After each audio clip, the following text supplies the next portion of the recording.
Cultural ফ্যাসিস্টদের বিরুদ্ধে জাসাসের মানববন্ধন। বিস্তারিত দেখুন প্রতিনিধি মোহাম্মদ কিবরিয়া আলমের পাঠানো তথ্য ও ভিডিওতে।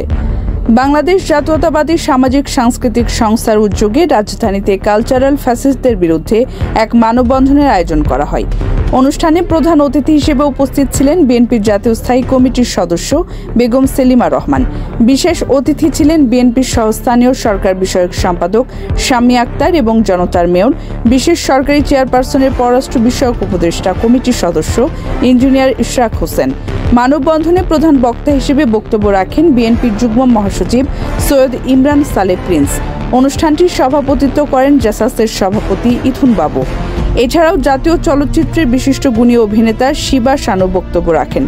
মানববন্ধনে বক্তারা সাংস্কৃতিক অঙ্গনে গণতান্ত্রিক চর্চা, স্বাধীন মত প্রকাশের অধিকার এবং সংস্কৃতি চর্চার মুক্ত পরিবেশ নিশ্চিত করার আহ্বান জানান।